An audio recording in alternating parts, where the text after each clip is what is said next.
Welcome to the Missionaries Podcast. Stories from the mission field for everyone, for you to listen, learn, and enjoy. Your host for today is Martin.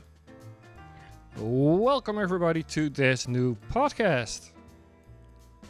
This time we're going to talk about you'll never really get back home again. But before we dive into the topic, let's introduce our guest for today. Today we're honored to have a distinguished guest with us, a compassionate pastor who serves a vital role in an international organization and has a heart devoted to guiding others through the spiritual and emotional aspects of repatriation. Our esteemed guest brings a unique perspective, blending faith, wisdom, and practical insight. Welcome, Ben. Ben, welcome. Who are you and what do you do? Well, greetings to you. My name is Ben, as you just said, and it's great to be here. Who am I and what do I do? I'm a child of God who is on a great adventure, I would say. And when I was a teenager, I participated in lots of different short-term international mission trips, as lots of young people do when they're in churches. And I thoroughly enjoyed them. And those 2-week trips turned into 2-month trips, which turned into semester-long trips, which then turned into longer adventures. And then I have continued on to serve as a pastor in a church for a couple of decades, which also involved leading and setting up missionaries to go out into the field, supporting them while they're gone and welcoming them when they came back home. And then I myself I have traveled around internationally to work with deployed soldiers who deploy away from their families and homes. And then I have worked with them as a pastor to bring them back home and reintegrate them back into their home life. That's quite a resume, brother. I don't know if it's a resume, but it's just living life and trying to say yes to God when he says go and do something. Yeah, and then you better listen, huh? Yes. Yeah. How long have you been doing this? As long as I can remember. So I just went all the way back to the teen years, and I'm in the 50-something bracket now. So I guess, between between my wife and I, we have 70 years worth of experience. There you go. Together. There you go. Yes. That's quite a long time. Man. Hey, maybe, let's try to explain to the people back home, what do we mean with you'll never really get back home again? So, that it's an interesting concept, and it's there's a lot of context you need to add to it as to what it means. But the bottom line is when you leave home, and I know that's a very relative term for many of folks because it means different things. But, what's familiar to you, the people you know, the places you know. What is home? When you leave there and you go somewhere else, in our brains, we tend to take a snapshot of that. And when we're gone for even as little as a month, but certainly when you're gone for 6 months, a year, 3 years, for some reason, and I don't know why, when we go back to that place, we think we return to that picture we took in our brains when we left. But the reality is all those people and all those places and all the dynamics, they all kept living their own lives while we were gone. And we will go back and we will see these changes. And how dare they be different than when we left? And I know that we all know, we can think in our brains and make sense that life goes on without us, but for some reason it's always an emotional experience when we go back to what we think is home, and it's not the home we left. And that's why when I work with folks that are away from home for long periods of time, whatever the situation is, and generally it's missions or it's service members, they go back home and they go through a period of struggle because for a little bit of time they have to readjust because you think you've gone back home, but in reality, no, you've just taken to another step to another place that looks a lot like a place you once called home, but it's actually a new place. Yeah, it definitely is. Yeah, from our experience, the country that you've left probably has changed, but you also have changed. And if you add that up, well, that's what we mean with you'll never get back home again. The home that you left has changed, you've changed, so what you've left is not there anymore. Which is actually not let's be very clear. That doesn't mean that is only negative. On Correct. the contrary, Correct. there are a lot of positive things that you learn while you're living abroad. Yes. There are a lot of things that you can bring along with you when you go back home, in between air quotes. Yes. And if you use that, it's a blessing that you have all these experiences. Absolutely. It's actually a stepping stone to build on what you knew as home, and then you bring all of the experiences, the new lessons learned, new friendships, new relationships, and you add that into what you already know. And it's actually, it's like a plant that flourishes and it continues to grow and grow. And I think the difficulty, though, is sometimes we think we need to take a break. Well, that's a different thing. And for some reason in our minds, when we go back home again, we have this thing in our mind, it's time to go back to what's familiar so I can rest. Well, we do have an inside need to rest on occasion. And we can even look in the Bible when Jesus would withdraw for a little bit. And that makes a lot of sense that we do need that as human. But that is a different thing than continuing on life's journey and going back to a place that you once knew was home. So to your point, I think absolutely it's easy. I think it's very easy, and we might end up doing this a few times because you almost have to look at the stumbling blocks. So it sounds like it's negative because we're talking about the stumbling blocks, but by identifying them and realizing them, we also can discover ways to grow through the process of going home again. Yeah, that's one of the reasons why we always say, hey, if you have the opportunity to live in another country for a couple of months, years, go do it. Absolutely. Every time. Yeah, Don't every hesitate. single time. No, don't. And yes, it will cost you. Not only money, but probably more. But hey, it's so worth it. It's such a big investment. And when you go back home, you can use that investment for God's glory, for your own growth, to help other people. Yes. So yes, if you have the opportunity, please do. But be aware that this topic, you'll never get back home again, is a topic. And and as long as you're aware of that, I guess you should be fine. But if you think it's not there, well, that's the start of trouble, I guess. Yes. Well, I think, and that's why I was putting a context in there of service members that go off. I think that's one of the more extreme examples. And it's extreme because for most folks, whatever country, whatever reason, when a service member leaves their home of origin and they go somewhere else to travel, whether it's a peaceful tour through a different place or, heaven forbid, they have to go to a war-torn area and have to go through that and come back, whatever it is, when they have journeyed to another location, it's a completely different context, and they've had to go there, maybe not against their choice, because maybe they chose to serve whatever nation they're serving with, but it's certainly not something that they had put on their agenda at any point. So they're suddenly in a completely different context, and they yearn to go back home again. And I think within that context, a lot of the dynamics are so much easier to see, so that when we go to places on choice where we decide, I'm going to go into this different context for a year, 2 years, to go on a mission, to be a part of a project, some of those dynamics will catch us off guard. But when you look at a service member's service time overseas, when we enter that context, it's a lot easier to look at and then understand where are the pitfalls and where are the benefits. And by looking at that contextual reality, we can then apply it to ourselves.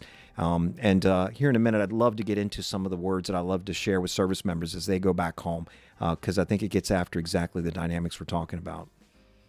Looking forward to that. Do you have any success stories or examples of individuals who have navigated through the challenges and returned home after living abroad?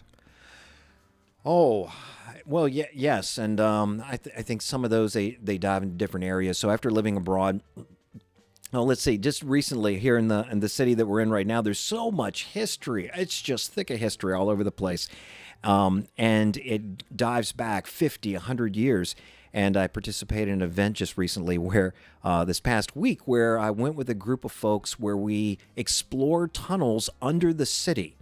And as I did that, one of the things that struck me is I said, all history lessons should be taught like this, hands-on, and I've taken my children. I've got grown children now, but as they've grown up, I've taken them several places. And I know some missionary friends of mine that they will have their children with. A good friend of mine who's a missionary in the Middle East, he says he has so enjoyed taking his children around to biblical sites because you can read the Old Testament and New Testament stories and you can dive into them and they can be valuable and wonderful, but to touch the places, to walk in the places, it's striking.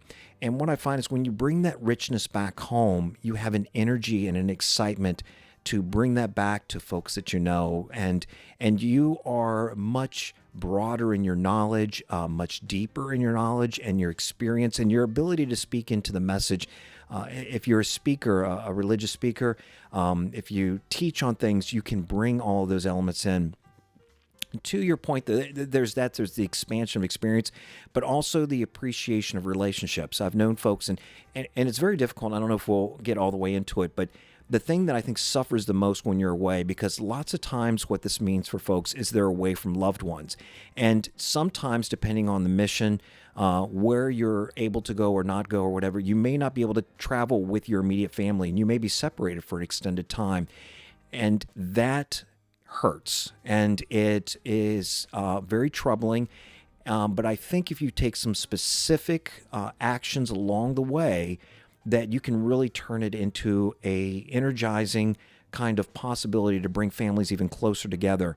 To get a little ahead of myself, when I've worked with service members, and they're away from their loved ones for 6 months, a year, even a year and a half, one thing I talk to them, just one little tool I tell them is plan a trip that's going to take over a year to plan.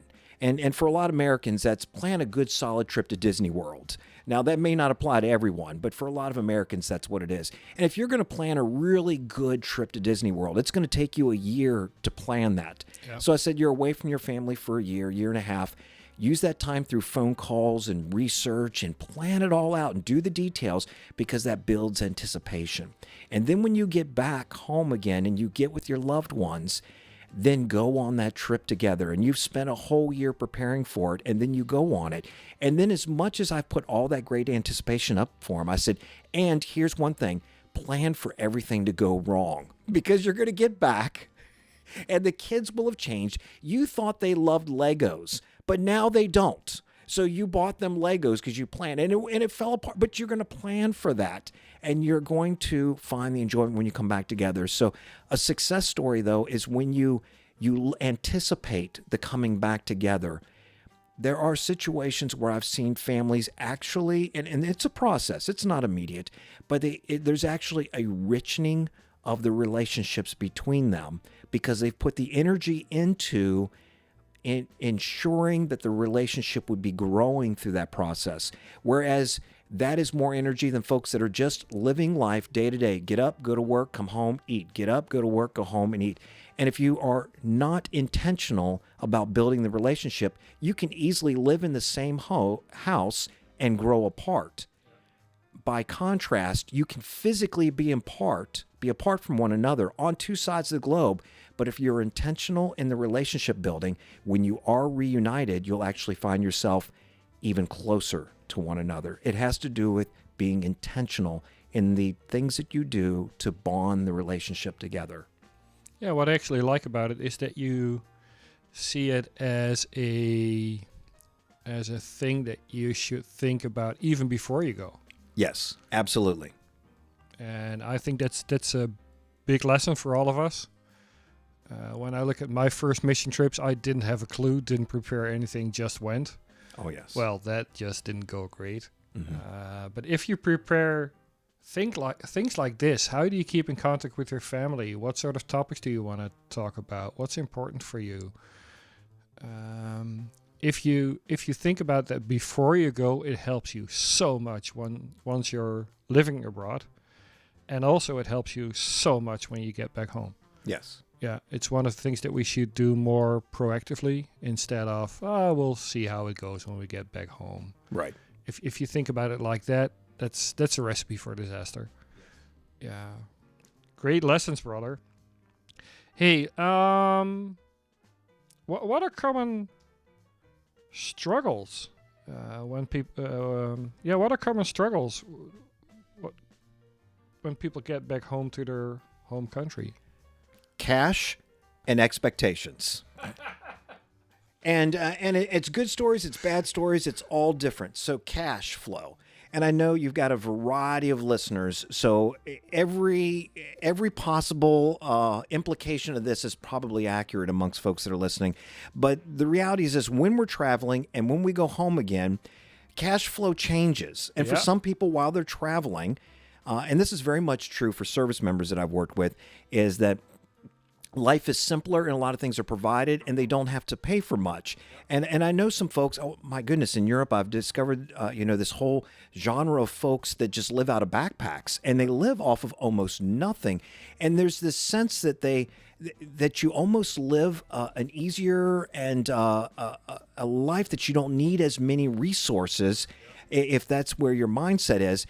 And then you go back to your home and you go back, maybe for many folks, they go back to the bills, the water bill, the heating bill, and something broke and now they're responsible to get it fixed. And the cash flow changes. And Yeah. for a lot of people, that creates a lot of anxiety. And it's even the opposite. Sometimes folks, it's very expensive to live abroad. Maybe they're called to a mission field, to an environment where it's very expensive to live there and they have to be very, very tight. And then they go back home again and they have already a house that they maybe own or they're able to live with family members. And then there's this sense of, oh, I have all this extra cash. And I've seen this too. And then suddenly you find yourself spending more money than you should. And you can play these variables out, but I can tell you, cash gets so many people in Yeah, trouble when they definitely. don't think through budget. They don't think through cash flow. And I think one of the pitfalls that people run into over and over again is thinking through, what does a change in the scenario mean for you as far as cash flow goes. And another thing, I'll tell you, you don't go home again, and I've discovered this, and I think it's probably true because I know we're dealing with lots of different nations here, but the economic realities of what I call my home when I left there years ago have dramatically changed yes. Yeah. Oh, to when yeah, I go they do. back now. And I'll go out to get a burger, and I'm thinking, it costs twice as much now as it did when I was. What happened to Yeah. my home? And it creates anxiety. But I will tell you, if you can think through your mind first, these are going to be things that are going to trouble me. Something about identifying that is the first large step to walking through that. And I think that has to do with expectations as well. And expectations of what it's going to be like when you get back home. And it's expectations of relationships. Married couples who've been apart for a very long time. Oh, yeah. It's both very disturbing and almost comical. I can tell you, and I will just kind of be very bland in what I'm saying here, but I remember a very specific service member, a soldier that I spoke to years ago, and he was telling me, he said, here's a story to tell all the soldiers you spoke to, because, soldiers are always, they're separated from their spouses while they're gone. And he said, I was so excited to get back home. And he said, it had been a year since I had seen my wife. And I had all sorts of expectations of what that first evening would be like. I think you get what I'm saying. And as he was telling me the story, he said, I had traveled over a day to get back home. I had worked up everything in my mind. I had it all laid out. I knew the things I would say. I knew the things she would say. I had every minute of every hour worked up my brain. There was so much expectation. He said, I walked into my house. I embraced my wife. I sat down on the couch. And I woke up one day later. Yeah. He said everything fell apart when he Yeah. got home.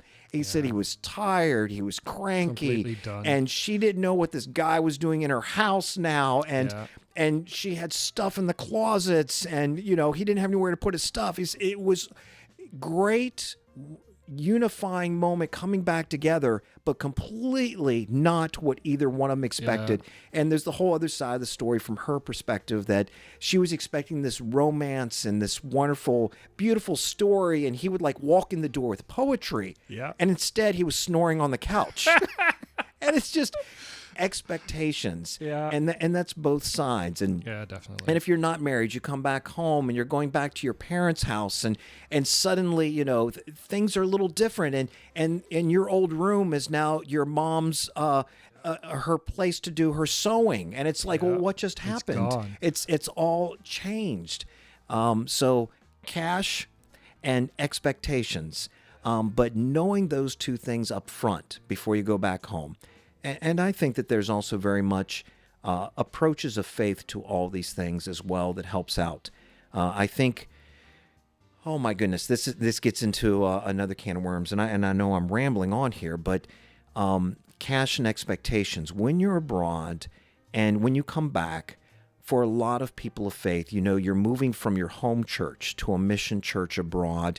Your sense of what is tithing, what does giving mean, how do you account for what comes in? That all has changed. All of those things change, and there's a certain bit of that I believe is part of our disciplines of faith, and part of that is supernatural, and part of that is also a discipline of being human. And when those things change, cash and expectations, being able to think through how to plan ahead, how to budget, it's not just cash, but it's also resources, time, energy, the things that you have. How do you mitigate crashes by first thinking about how will I take care of these things? Because I know a lot of service members, when they go back home, the first thing they want to do is buy a brand new car. And that may be a great expectation, which could be a poor decision and is going to negatively affect cash flow. So it can be a complete crash on other levels. So I'm going to pause there because I can just keep going. Cash and expectations. Those are two big things to be aware of. Great lessons. Hey, do you have any more tips how to maintain connections with the people back home? Oh, wow. So when I remember being a teenager and going on mission trips, and this was back in the 1900s, of course, and to go to make a phone call to call my mom. Oh, yeah. I was in Central America, and I remember having to walk through what we call the bush, which was in Belize. And I was in a little village, and I would have to get on my motorcycle. It was a Honda 250 XL, and I would have to, it was red. I remember that thing. That's how I learned to ride motorcycles. But anyhow, that's another story for another time. I love that bike. And I would have to drive from the village out on the dirt and sand road, and you had to use a motorbike because the cars wouldn't go, and I would drive over to the next town, really, which was a village, and I would have to find the one and only phone that they had, and it was this crazy old phone that made no sense to me. And when I looked at it, it was unfamiliar as an American. It's probably because the history is probably some kind of British background of this actual physical phone.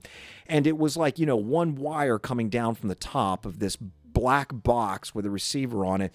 And I'd pick it up and I would try to punch the numbers. And I can't remember now. I remember there's a series of numbers to get out and then get to an operator and then tell the operator you were trying to call home. And it was a whole evening event of knowing how to get to the one phone, the numbers to push to get there. It was an investment of time. We have totally changed all of that completely to the point now, right now, at this very moment, I do get to spend a lot of time with my wife, but at this very moment on the mission event that I'm on right now, I've got time away from my spouse, but we talk every single day.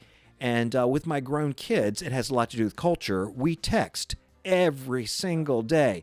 I try to call them, but, it's a cultural thing. They don't always pick up the phone. They don't understand how the phone works like that. I jest. But we message each other every day. And really, there's almost...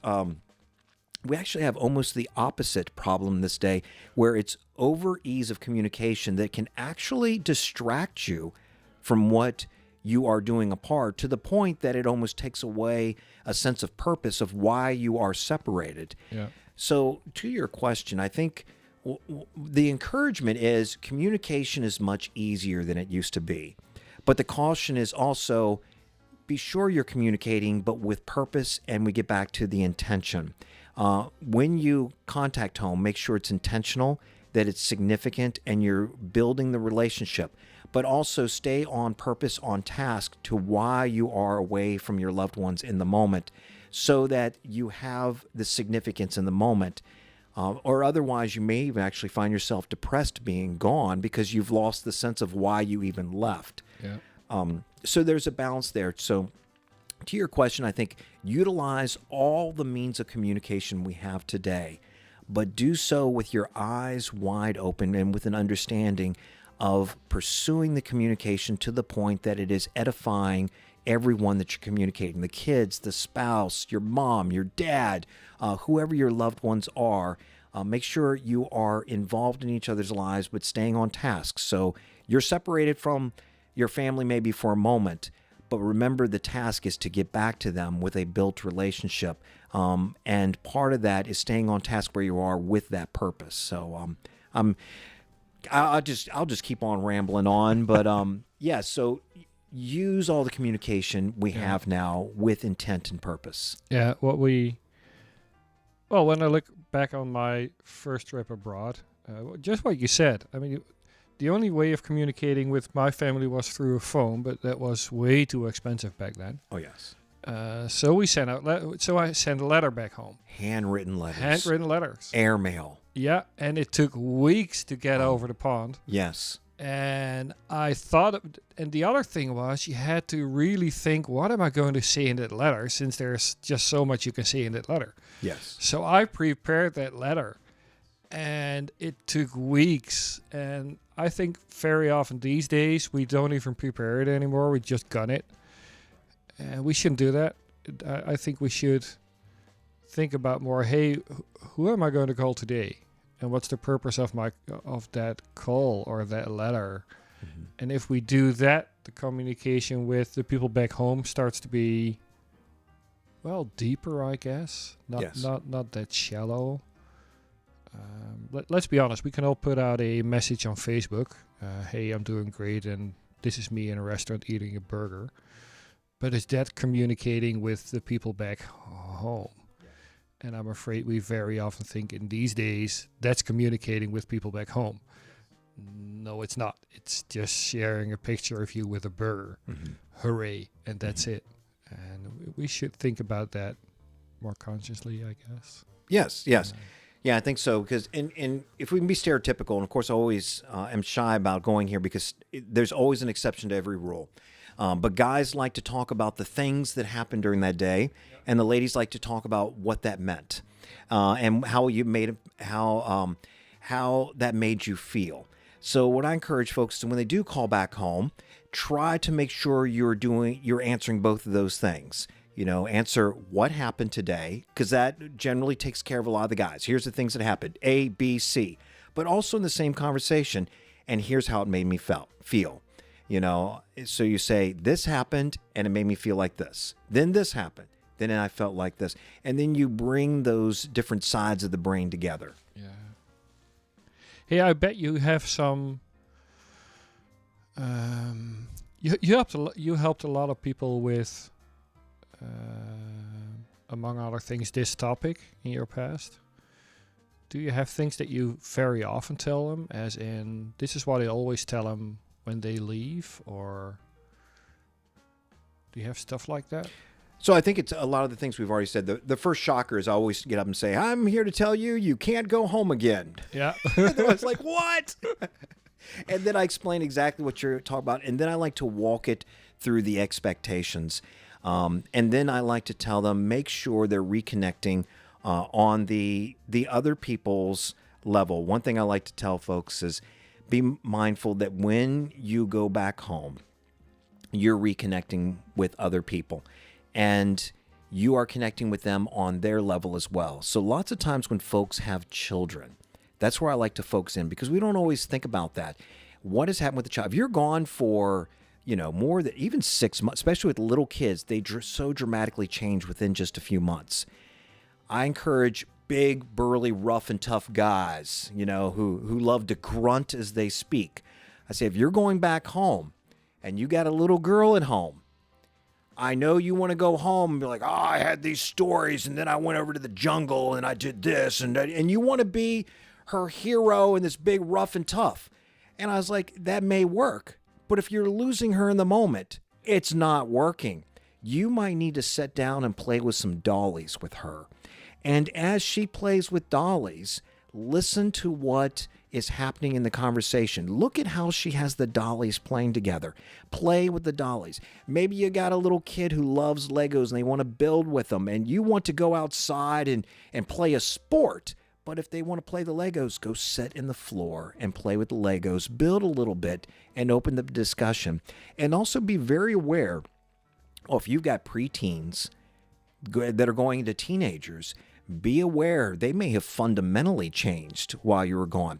And as I speak with a lot of guys, and I'll just be, kind of honest there, I said, and I think you'll pick up on what I'm saying, sometimes the ladies, as they go through puberty, you're going to come back and they are going to be radically different.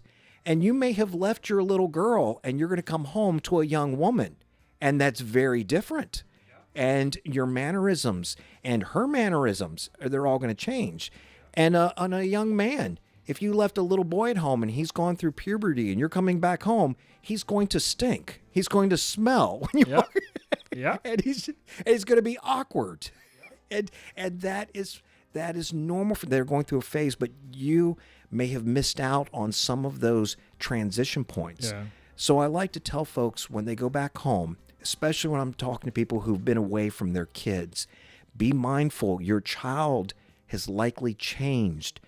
And if they've gone from one school grade level to another, the math they were working on is radically different than the math they're working on when you come back. And be aware of those things. And you need to make sure that you're not trying to come back with all the stories. Try to put yourself to the side for a moment and put them as the star. Put them on the pedestal. Ask them about their friends. Ask them about the toys. Watch what toys they're playing with. What art are they playing with? Are they playing a musical? Meet them on their terms. And I think very often it's easy for us to come back in the door and we want to tell the story because we have had this extraordinary experience. I've been to another country. I've picked up these words, and you want to tell them all these different language words and mannerisms and the food you ate that was amazing. And to a part, you're kind of entertaining. But the connection point, especially with kids, you need to put yourself to the side and you need to get into your kid's world and reconnect with your kid with where your kid is at. Yeah, and don't forget, this is about kids, but when I look at family in a broader perspective, if you lived abroad for, let's say, 5 years. Oh my goodness. Your mom Yes. and dad also changed. Oh yes. They're 5 years older. Yes. You may have left your country and they were still young, hip, and happening. And now they're getting grayish and their grandpa sitting on the porch. Yes. Those are different people. They're the same, but they're Yes. not the same anymore. And you have to be aware of that in order that you can still make a connection to them. Yes. Yes. And they don't have a clue what you've been going through, but you don't have a clue what they've been going through in the last. Maybe your mom's got a new hip. I don't have a clue, but hey, if she's got a new hip, I tell you, that's quite a thing. And for you, it was maybe just one phone call. Oh, Mom, you've got a new hip. Yeah, great. It worked out well. Yeah, perfect. And on to the next page. But it's not for your mom. That could be huge. Yes.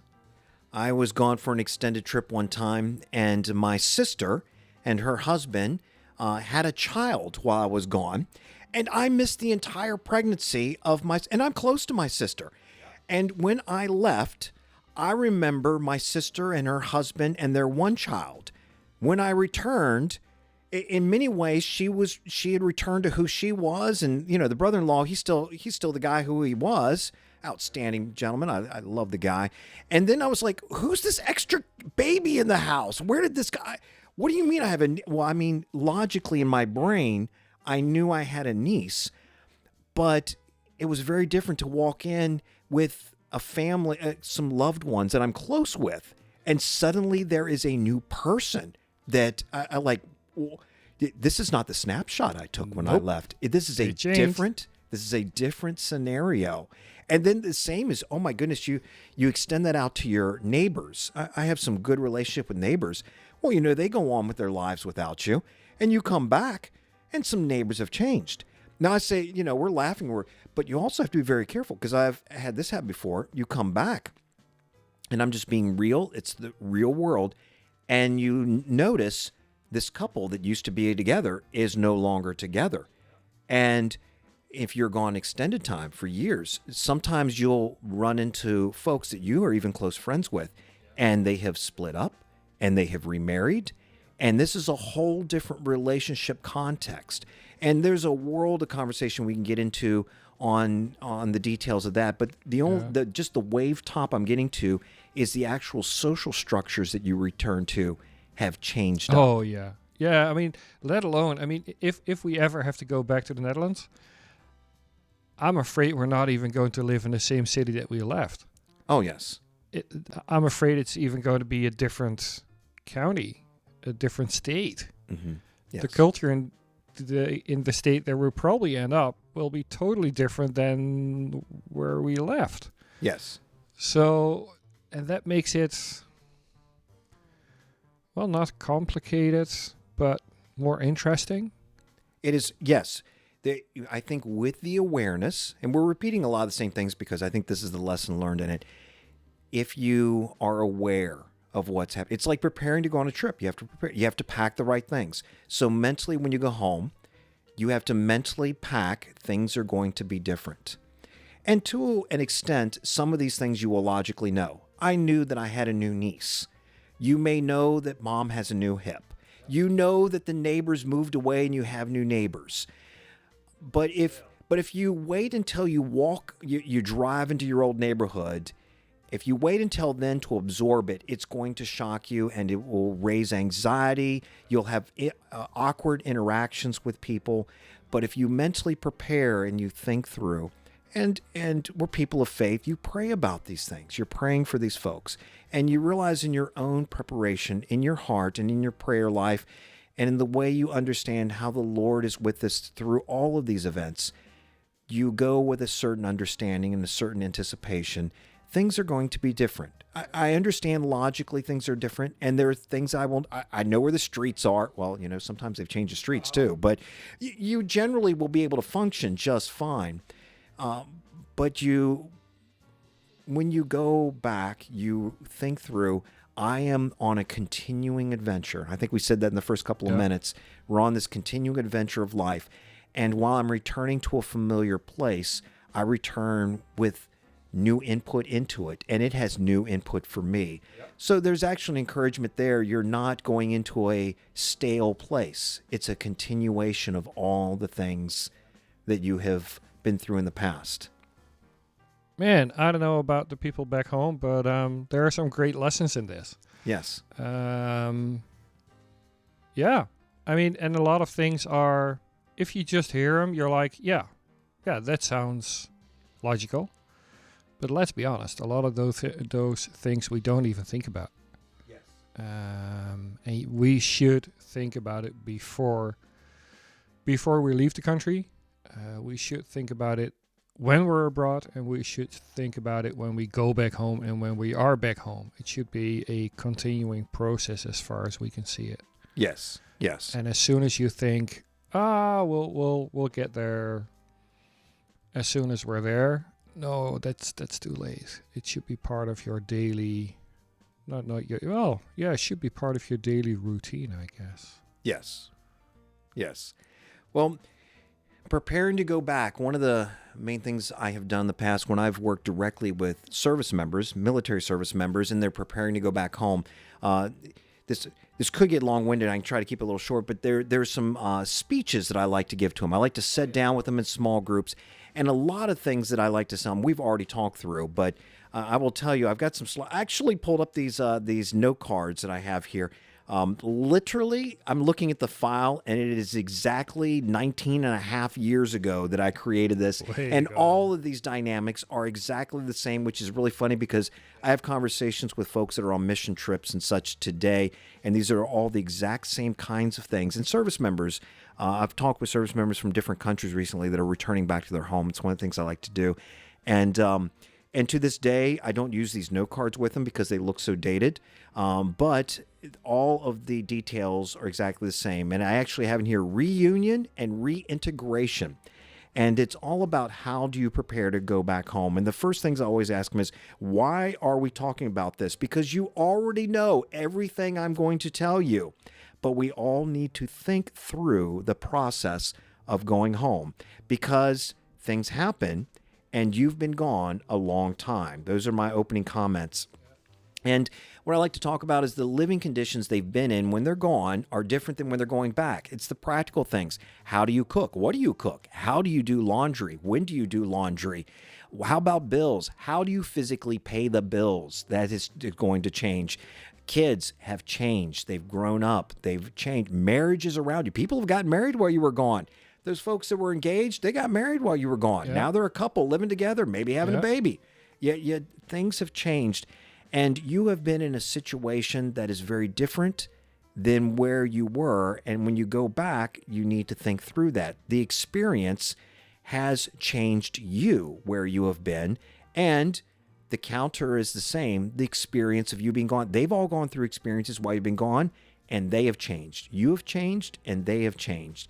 And they've gone through some significant changes. One thing that shocks people, and they want to encourage folks, especially married folks that are apart from one another, your spouse, especially if you're on some kind of mission that's taking you away from your spouse and the kids for an extended amount of time, your spouse has had to be a single parent while you were gone. People don't like that sentence, but that's the reality. And they've had to function as a single parent. They've had to make decision making. They've gone to the parent teacher meetings at school on their own, and they've related to the people around them. They've made financial decisions. They've written the checks. Yeah. There's routines based around picking kids up, dropping kids off, maybe with a carpool that you don't know anything about. And there are new people in your life. And this is really disturbing for a lot of people when they go home and realize other people are picking up your kids because you weren't there to pick them up. And now your kids have relationships with people you don't even know. Yeah, or might not even like. May not even like. I wasn't going to go there. But yes, that is Oh. very true. And it makes you feel very unsettled. Yeah. But the positive side, you also are coming back to this function that you're going to now learn how to function within. It's kind of set up without you. And we get the negative side, you get offended. Well, how can they survive without me? But then you realize they're pulling it off, and you're going to learn how to integrate back into that. That's why I was saying the integration. And it has a lot to do with the changes and the choices we make when we encounter those changes. Suddenly, you don't have as many choices that you may have thought that you once had, because a lot of those things are already being made without you.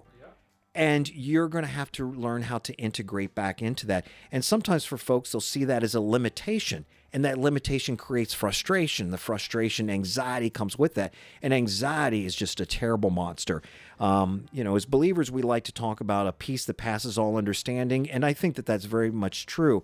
But there's a certain psychological dynamic of anxiety that can just sneak right up on you. And you may be living a joyful life, but it will be very unhappy in the moment. And anxiety can get you.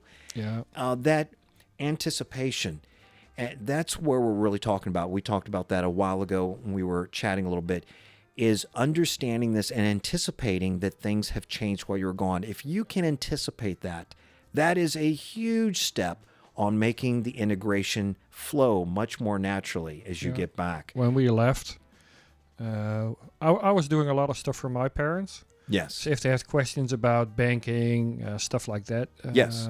I would help them with it. Right. But before I left, I already knew, hey, I can't help them with it as far as I did, since I'm not in the same country anymore. I can try to help them remotely, but that doesn't always work. So they are going to find ways around me, in between air quotes, to deal with practical stuff. Yes. And I have to acknowledge that they're going to make choices that I would have made differently for them.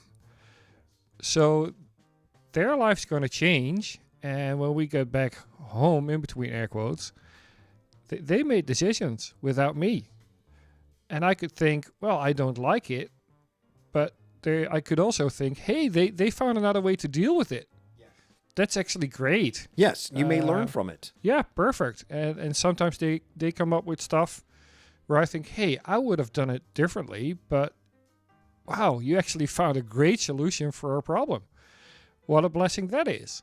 Yes. But we thought about that before we left, and we're thinking about it today. And that's one thing that we'll be thinking about when we get back home. My parents changed. My social realm changed. They made decisions. I wasn't there. But is that always bad? I don't think so. No. Not at all. No. They have adapted to the environment that they were given when you weren't there. And there are lessons learned that we can learn from. And because the environment has changed, we need to listen to the folks around us when we go back home. What have they learned and how to operate? And we're talking a lot of generalities because it's hard to be specifics. But I know in my own life, it's how and where do we buy our food? And while I was gone, some things changed on the places that we buy food.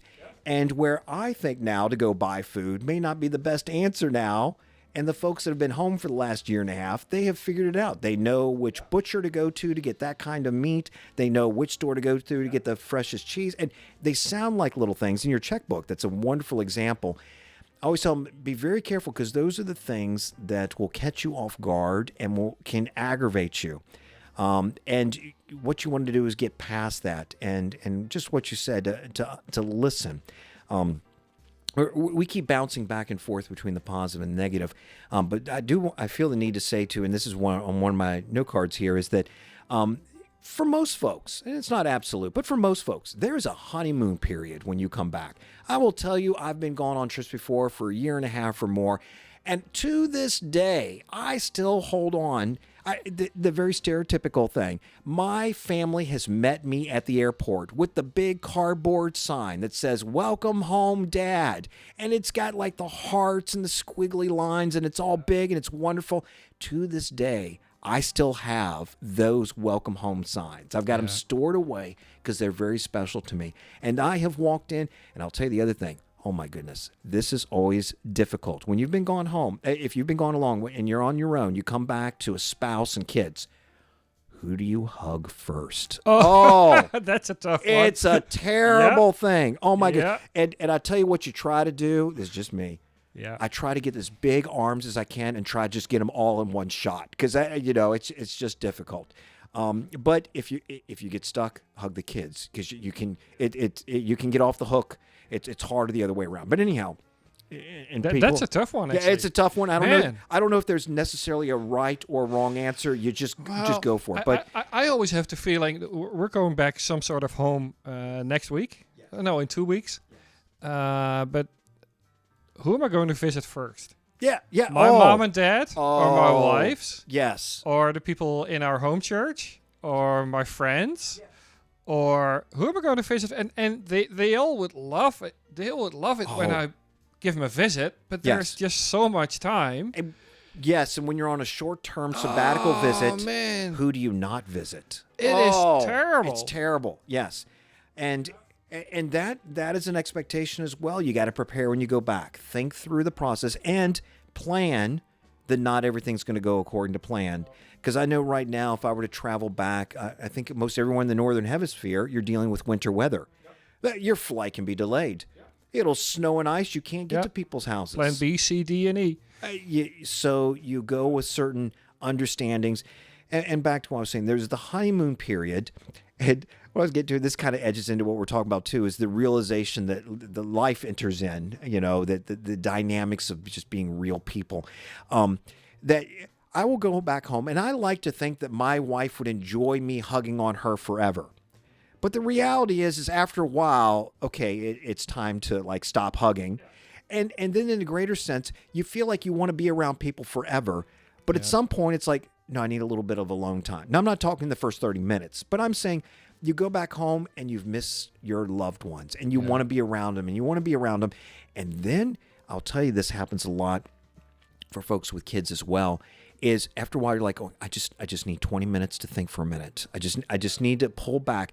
And then you can feel guilty. in that moment because you're pulling back for a moment for a little bit of, people like to call self-care. And I think we need to be careful with that. It's not overly self-care, but the balance of things, that's what we're talking about.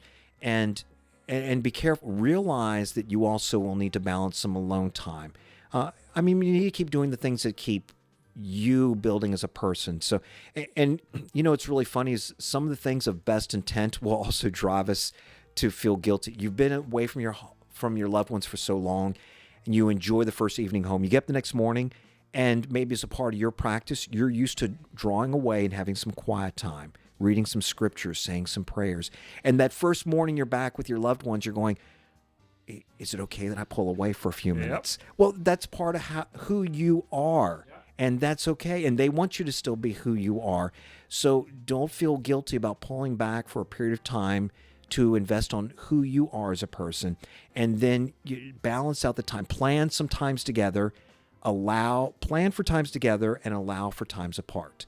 And create that balance back and forth. Well, we very often give people as a top tip, when you do go back home, in between air quotes, try to get connected to your home church. Yes.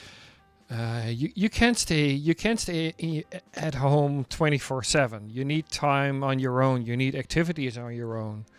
What are your hobbies? Come on, become a member of your railroad association and play with trains.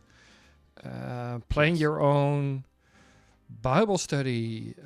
Do stuff for yourself. You cannot be with your family 24/7. Although you might like it, but it's not sustainable. You need, what we very often say is go online, see if there are any hobby clubs in the neighborhood that you'll be moving to. Be a member. Go there at least once a week. That's your time. Yes. Invest in it. Yes. And in that way, you also will meet other people. In that way, you'll meet other people in the church that you're going to. You'll meet people who have the same sorts of hobbies. So your social realm will expand pretty fast if you do so. But if you stay at home with your family 24/7, it's just not going to work. Be active, be creative. Yes, absolutely. And I'm sitting here looking at some of these note cards that I've used, and I keep referring back to them because I'm flipping through them here as we talk.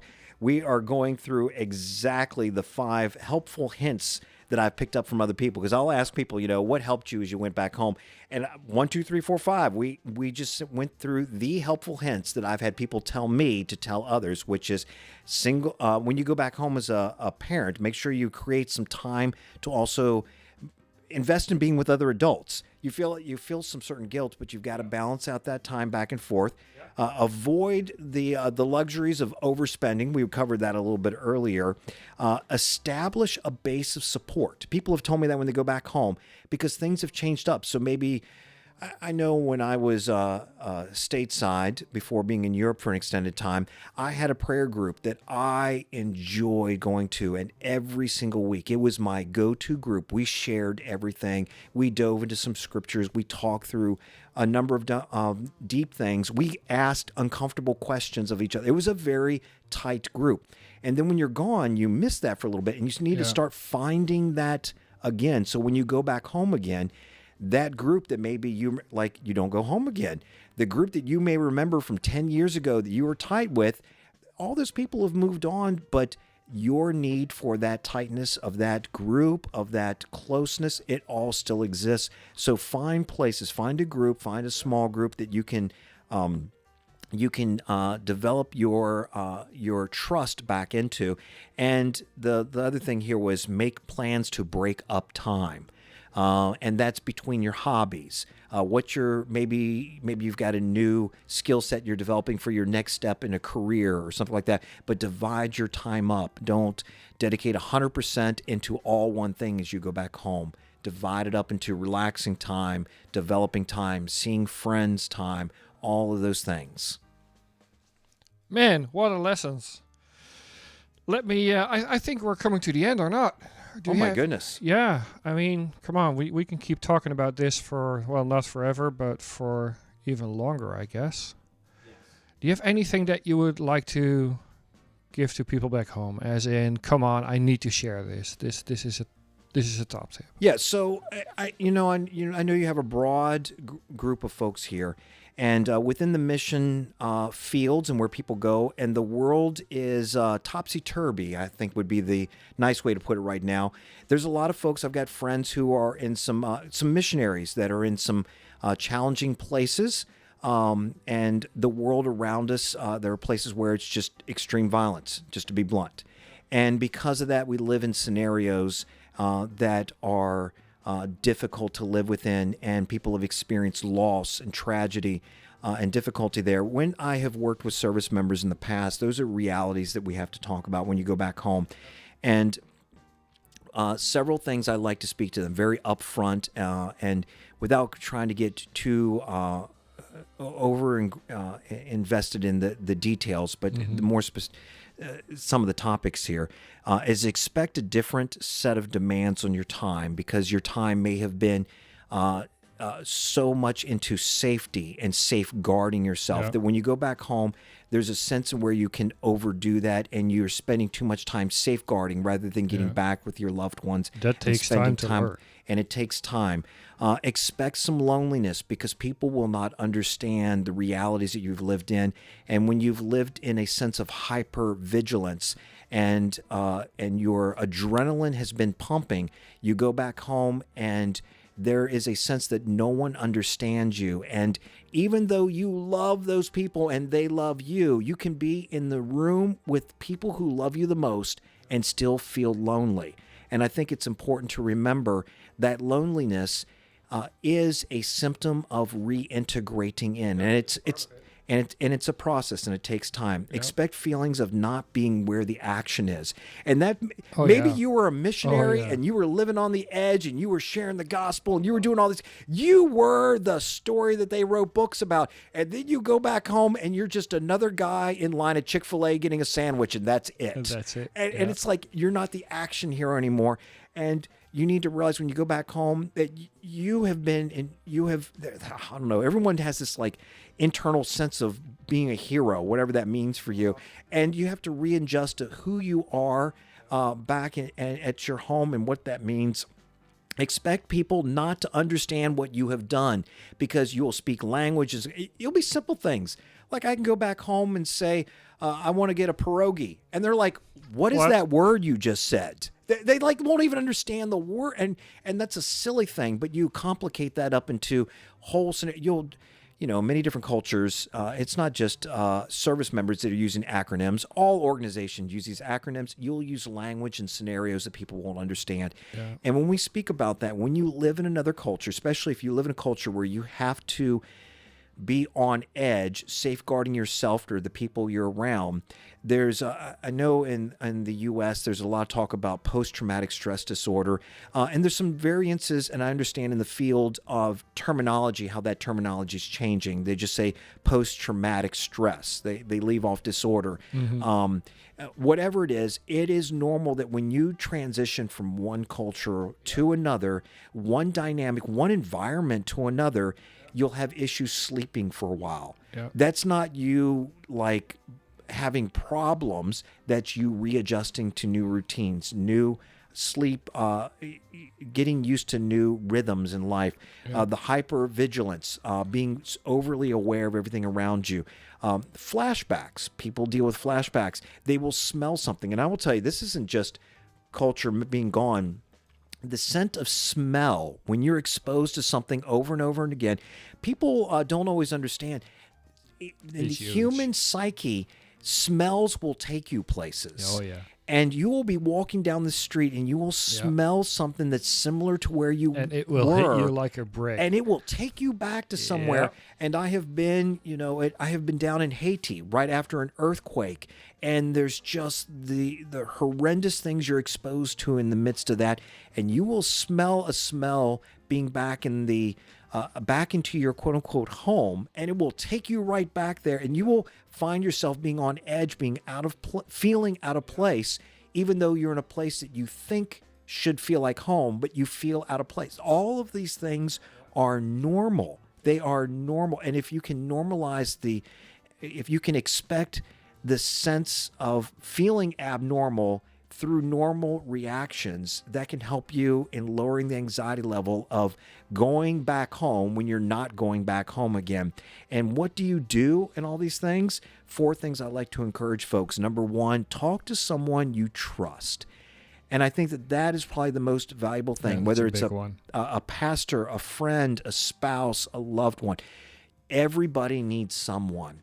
And the big thing in that is trust. Who is somebody you know you can call up? And I can tell you right now, I've got a buddy of mine who lives on a different continent at this very minute, but I know I can call him at any hour of the day, and I can open about anything at all, and I know he's someone I can trust. You think about who that is, and as you transition from one culture to the next, who's your one person that you can call? When you talk to service members, they talk about a battle buddy. Who's your one person you can call with trust? The number 2 thing is keep busy, but keep time for relaxation. They're 2 things that seem to war against each other. When you get up in the morning, have an idea what you're going to do during the day, but also make sure you have time to decompress. Yeah. Thirdly, slowly start doing the things you enjoy. When you get back, say you're an outdoors person, but you haven't been able to go outdoors much while you're on your trip, you're on your mission. Yeah. Don't go back home and decide to go on a weekend outdoors trip all at once. Ease back into the things you enjoy doing a step at a time. And the last thing I like to tell people, because I just like to put this out there, if you find yourself having any issue with anything I just said, seek professional help. Please And do. sometimes people get worried. They're like, I don't want to go talk to a psych. They get weirded out. I'm going, no. That's going to a trusted professional. Maybe that's a pastor, someone who has worked with other people before. And maybe it is someone with some clinical counseling training because they are a third party for you to bounce ideas off of. That doesn't mean that you are troubled. It means you need to find someone to walk alongside you as you walk for a little ways down the road. And I'm using a big metaphor here, but you're walking down a certain path in a moment of life, and you just need a third party to bounce things off of. And if you do all these things with your most loved one, they're also going down this path. And sometimes they're struggling, especially spouses have been apart from each other. Sometimes you will get to a disagreement that you can't get past. You need a third party who has not been through that separation, who can independently talk to each of you and help walk this experience together and bring you back together so you're walking together in a loving relationship. You need that third party to bring you back together. So I like to always tell people, seek professional help if something becomes overwhelming. Don't pull back from that. So that's the and I would like question. I would Those are like the to big say things. the sooner the better. Absolutely. Yeah, Yes. we work as therapists, coaching, counseling on this side of the globe, and we're always like, oh man, why didn't you call us sooner? Oh man, if only you would have given us a call half a year ago, it would have been so different. I mean, it's the feeling that you feel not normal is actually very normal. So please, let's talk about it. That helps so much. Yeah. Last 2 things. Put everything in the context of these 2 things here. And this, of course, is a good scripture that everyone, I think, knows probably in your podcast. For I know the plans I have for you, declares the Lord. Plans for welfare and not for evil, to give you a future and a hope. And as you transition through that, my wife, the wise woman that she is, when I'm sitting here, the trained guy to go on trips, who's done this before, and I'm the one who's losing my mind going, I don't see how we're going to get through this scenario. The bills have changed, the conditions. She's like, the Lord hasn't brought you this far to drop you off by yourself. He's still with you in the midst of this. And a blessing I always like to tell service members as they're going back home, the last thing I tell them as they turn to get on an airplane, I tell them, may your house be standing and the arms of your family be wide to receive you. And may the eyes of your children shine when they see you. May the memories of your friends be always close. And may your heart be glad. And if there is no money, at least let there be love. God bless you, and amen. Amen to that. Thank you all for listening. Please do like, subscribe, follow, or whatever, and hope to talk to you soon. Thank you for listening to the Missionaries Podcast. For more information about this podcast and how you can help us, visit www.emmy.pl. God bless, and keep up the great work for His glory.